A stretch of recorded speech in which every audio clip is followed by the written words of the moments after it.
Hello guys, good morning. Dhriti Shrenika চ্যানেলের পক্ষ থেকে সবাইকে জানাই আমার আন্তরিক ভালোবাসা ও শুভেচ্ছা। সবাইকে সাথে রেখে আমার এই ব্লগটি আজকে শুরু করছি। তো আজকে আমার অনেকটা তাড়া আছে, আমার ছোটো মেয়েকে ভ্যাকসিন নিতে যাবে বলে।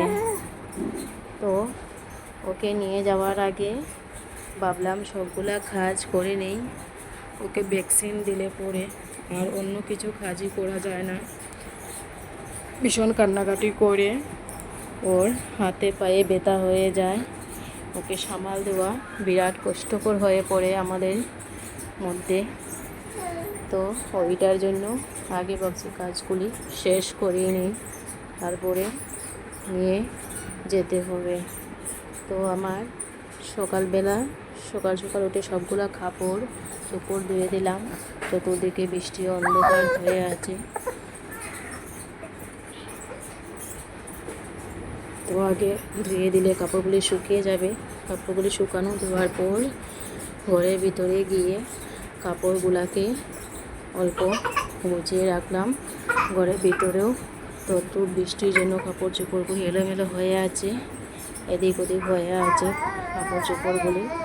আমার মেয়ের জন্য একটা দোলনা কিনেছিলাম, ওই দোলনাটি বেকার হয়ে আছে। ও দোলনাতে একেবারেই থাকছে না। দোলনাটা কাস্টমার পেলেই বিক্রি করে দিব ভাবছি। ওইদিকে আমার মেয়ে হাঁ হাঁ হাঁ হাঁ করছে, আমি ওকে নিয়েই কাজ করতে হয় সবসময়। তো দেখে আপনাদের দেখিয়ে দেই আজকের আমার কাজগুলি কী কী রয়েছে। তো কাপড় চোপড়গুলি অল্প গোছানো হয়ে গেলে ঘরটি ঝাড় দিয়ে নেব। ঘরটি ঝাড় দিয়ে চা খাবো। ওর বাবা বাজারে যাবে মাছ আনবে বলে। তো মাছ আনলে পরে মাছ তরকারিটি বানিয়েই যেতে হবে, কেননা ওকে ভ্যাকসিন দিয়ে এসে রান্নাই করা যাবে না, আমাদের খাওয়াগুলা বন্ধ হয়ে যাবে। ওই জন্য আগে ঘরের কাজগুলাই করে নেই। ঘরের ঝাড় দেওয়া শেষ হয়ে গেলে অল্প সুজি বানিয়ে নেব। সুজি বানিয়ে সবাই চা খাবো। চা খেয়ে দেখবো কি রান্না করা যায়। ওদিকে চা খেয়ে বাজার থেকে মাছ আনতে গেছে ও বাবা। মাছগুলো এনে ধুয়ে রেখে দিয়েছি। চাটা খাওয়া শেষ হয়ে গেলে ও তরকারিটি বানিয়ে নেব। ওদিকে আমাদের চা খাওয়া শেষ হয়ে গেছে।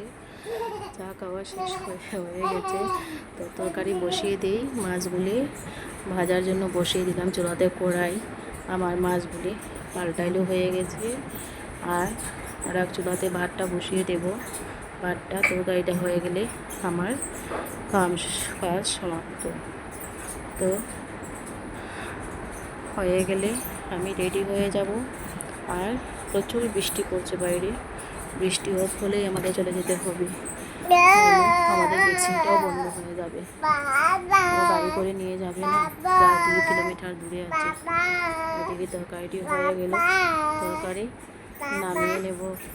তরকারিটি নামিয়ে নেব। আর অন্য আরেক পাশে আরেকটা কড়াইতে মাছের তেলটা বেজে নেব। তো বেজে নেওয়ার পরে মাছের তেলটা উঠিয়ে রাখবো। উঠে রাখার পরে আমি রেডি হয়ে যাব।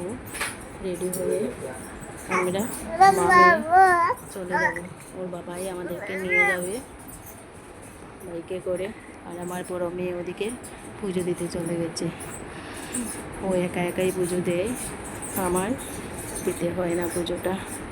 আমার মেয়ে ওদিকে রেডি, দাদা পাপ্পাই করছে। ও খুশি, বাইরে যাব বলে গাড়ি চড়বে, বাইরে যাবে, গাড়ি চড়বে, আনন্দে আত্মহারা হয়ে যায়। তো আমার ভিডিওটি ভালো লাগলে আপনারা লাইক, শেয়ার, কমেন্ট ও সাবস্ক্রাইব করে আমার সাথে থাকবেন। তো আপনারা দেখতে থাকো আমরা কতটুকু যাই, কতটুকু দূরে আছে। আমার মেয়ে দুজনের মধ্যে বসে আছে। ফাইনালি এসে গেলাম আশার বাড়ির সামনে। তো এখন গিয়ে ভ্যাকসিনটা নিয়ে আসবো। ভ্যাকসিন নিয়ে ঘুরে আসলাম আর প্রাকৃতিক দৃশ্যটা সুন্দর করে উঠালাম। আপনাদের কেমন লাগলো কমেন্টে বলবেন।